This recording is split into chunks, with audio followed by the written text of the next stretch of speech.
Hello guys, போன வீடியோவில் நம்ம யூனியன் ஆல் அப்படின்னா என்ன அப்படின்றத பார்த்தோம். இந்த வீடியோவில் நம்ம இன்டர்செக்ட் அப்படின்னா என்ன, அதோட ஃபங்க்ஷனாலிட்டி என்ன அப்படின்றத பார்க்கலாம். ஓகேவா? ஓகே. ஸோ இன்டர்செக்ட் அப்படின்னா என்ன அப்படின்னா, எனக்கு வந்து 2 query இருக்குது. 2 queryலையும் வந்து காமனாக இருக்கிற ரெக்கார்டை வந்து எடுத்துட்டு வா அப்படின்னு சொல்கிறது தான் இன்டர்செக்ட் அப்படின்றது அந்த ஃபங்க்ஷனாலிட்டி, அதோட ஃபங்க்ஷனாலிட்டி. ஓகேவா? அதாவது எனக்கு 2 query இருக்குது. 2 queryலையும் எனக்கு காமனாக, அதாவது காமனாக இந்த queryலையும் எனக்கு ஒரு ரெக்கார்டு காமனாக இருக்குது, அடுத்த queryல எனக்கு ரெக்கார்ட் காமனாக இருக்குது அப்படின்னா, அந்த காமனாக இருக்க ரெக்கார்டை வந்து எனக்கு எடுத்துகிட்டு வா அப்படின்னு சொன்னால் அது வந்து இன்டர்செக்ட் அப்படின்னு சொல்லுவாங்க. ஓகேவா? அடுத்தது என்ன அப்படின்னா, இந்த இன்டர்செக்டில் வந்து ஆட்டோமேட்டிக்காக வந்து அவுட்புட் வந்து ஷார்ட் ஆகிடும். ஓகேவா? ஸோ இது வந்து அடுத்த ஃபங்க்ஷனாலிட்டி. ஓகேவா? அடுத்தது என்ன அப்படின்னா, it will remove the duplicate records. ஓகேவா? டூப்ளிகேட் ரெக்கார்ட்லாம் இதை ரிமூவ் பண்ணிட்டு ஒன்லி யூனிக், அதாவது டிஸ்டிங்க்ட் ரெக்கார்ட்ஸ் வந்து தான் நம்மளுக்கு எடுத்துகிட்டு வந்து தரும். ஓகேவா? அதாவது இப்போ இந்த queryல எனக்கு வந்து பார்த்தீங்கன்னா ஒரு 5 ரெக்கார்டு வந்து காமனாக இருக்குது, அடுத்த queryல எனக்கு 5 ரெக்கார்டு காமனாக இருக்குது அப்படின்னா, ஏதாவது ஒரு queryல இருக்க 5 ரெக்கார்டு ஒன்று தான் எடுத்துகிட்டு வந்து நம்மளுக்கு தருமே தவிர 2 queryல இருக்க 5 ரெக்கார்டு எடுத்துகிட்டு வந்து நம்மளுக்கு டிஸ்பிளே பண்ணாது. ஓகேவா? ஸோ இதுதான் வந்து டூப்ளிகேட்டை வந்து ரிமூவ் பண்ணிட்டு நம்மளுக்கு வந்து ஒரே ஒரு ரெக்கார்டு வண்டி தான் எடுத்துகிட்டு வந்து தரும் அப்படின்றதுக்கான அந்த மீனிங். ஓகேவா? ஓகே. அடுத்தது இதோட சின்டாக்ஸ், அதாவது இன்டர்செக்ட் அப்படின்றது அந்த செட் ஆப்பரேட்டரோட சின்டாக்ஸ் என்ன அப்படின்றத பார்க்கலாம். ஓகேவா? அதில் ஃபஸ்ட்டு நம்ம என்ன பண்ணோம் அப்படின்னா, செலக்ட் query நம்ம எழுதியிருக்கணும். ஓகேவா? அந்த செலக்ட் queryக்கு அடுத்தது நம்ம என்ன பண்ணியிருக்கணும் அப்படின்னா, எந்த செட் ஆப்பரேட்டர் நம்ம யூஸ் பண்ணுறோமோ அந்த செட் ஆப்பரேட்டரோட கீவேர்ட் நம்ம கொடுக்கணும். ஓகேவா? நம்ம வந்து இதில் என்ன யூஸ் பண்ண போகிறோம், இன்டர்செக்ட் அப்படின்றத நம்ம யூஸ் பண்ண போகிறோம். அதனால் இன்டர்செக்ட் அப்படின்றத நம்ம கொடுக்குறோம். ஓகேவா? கொடுத்துட்டு அதுக்கு அடுத்தது வந்து நம்ம என்ன பண்ண போகிறோம், ஒரு செலக்ட் ஸ்டேட்மெண்ட் எழுத போகிறோம். ஓகேவா? ஸோ இதுதான் வந்து நார்மல் வந்து இன்டர்செக்ட்டுக்கான ஒரு சின்டாக்ஸ். ஓகேவா? ஸோ இதை வந்து நம்ம எக்ஸாம்பிளோட நம்ம பார்க்கலாம். ஓகேவா?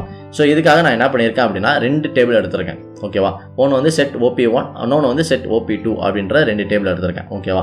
இப்போ இந்த ஃபஸ்ட் டேபிள் நான் query பண்ணுறேன் அப்படின்னா எனக்கு வந்து ரிசல்ட் வருது. ஓகேவா? ஸோ அதே மாதிரி நான் செகண்ட் டேபிளில் query பண்ணுறேன் அப்படின்னா எனக்கு கொஞ்சம் ரிசல்ட் வருது. ஓகேவா? இப்போ நான் என்ன பண்ண போகிறேன் அப்படின்னா, இது 2த்துக்கும் நடுவில் வந்து நான் இன்டர்செக்ட் அப்படின்றத கொடுக்க போகிறேன். ஓகேவா? இப்போ இன்டர்செக்ட் அப்படின்னு நான் கொடுத்துட்டு நான் இந்த query ரன் பண்ணுறேன் அப்படின்னா எனக்கு 2 டேபிள்லையும் இருக்க காமன், அதாவது மேட்சிங், அதாவது காமன் ரெக்கார்டு ஒண்டி நான் எனக்கு எடுத்துகிட்டு வந்து தருது. ஓகேவா? அதாவது பார்த்தீங்க அப்படின்னா 107, 108, 109 அப்படின்ற அந்த 3 ரெக்கார்டு ஒண்டி தான் எனக்கு எடுத்துகிட்டு தருது. ஓகேவா?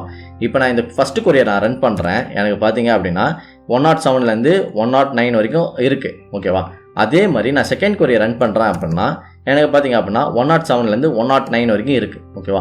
ஆனால் எனக்கு ரிசல்ட் வந்திருக்கிறது பார்த்தீங்கன்னா அப்படின்னா ஏதோ ஒரு டேபிளில் இருக்க ரெக்கார்டு ஒண்டி தான் எனக்கு வந்து டிஸ்பிளே ஆகுது. ஓகேவா? அதாவது ஃபஸ்ட் டேபிள்லேருந்து ரெக்கார்டு வந்திருக்கலாம், இல்லைனா செகண்ட் டேபிள்லேருந்து ரெக்கார்டு வந்திருக்கலாம். ஓகேவா? ஏதாவது ஒரு டேபிள்லேருந்து நம்மளுக்கு ரெக்கார்டு வந்து டிஸ்பிளே ஆகுது. ஆனால் 2 டேபிளில் இருக்க ரெக்கார்டும் வந்து நம்மளுக்கு டிஸ்பிளே ஆகலை. ஓகேவா? ஸோ இதுதான் வந்து டூப்ளிகேட் ரிமூவல் அப்படின்னு சொல்லுவாங்க. ஓகேவா? நம்மளுக்கு 2 டேபிள்லேருந்து ரெக்கார்ட் டிஸ்பிளே ஆகுது அப்படின்னா டூப்ளிகேட் ஆகிடும். ஓகேவா? ஸோ அதனால் டூப்ளிகேட் வராமல் தடுக்குது. ஓகேவா? நம்ம ஏற்கனவே ரூல்ஸில் படிச்சிருப்போம், ஆல் அப்படின்ற யூஸ் பண்ணால் ஒண்டி தான் வந்து டூப்ளிகேட் வரும், இல்லை அப்படின்னா டூப்ளிகேட் வராது. ஓகேவா? அதே மாதிரி இது ஆட்டோமேட்டிக்காக வந்து ஷார்ட் ஆகிடும். நம்மளுக்கு பார்த்தீங்க அப்படின்னா 7, 8, 9 அப்படின்றது ஆட்டோமேட்டிக்காக நம்மளுக்கு வந்து ரெக்கார்ட்ஸை வந்து ஷார்ட் பண்ணி நம்மளுக்கு கொடுக்குது. ஓகேவா? ஸோ இதுதான் வந்து இன்டர்செக்ட் அப்படின்றது அந்த செட் ஆப்பரேட்டருக்கான ஃபங்க்ஷனாலிட்டி. ஓகேவா? ஓகே கைஸ், உங்களுக்கு இந்த வீடியோ யூஸ்ஃபுல்லாக இருந்துச்சு அப்படின்னா நம்ம சேனலை சப்ஸ்கிரைப் பண்ணுங்கள்.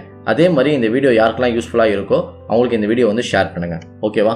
ஓகே கைஸ், நெக்ஸ்ட் வீடியோவில் நம்ம மைனஸ்னா என்ன, அதோட ஃபங்க்ஷனாலிட்டி என்ன அப்படின்றத பார்க்கலாம். Okay, thank you guys.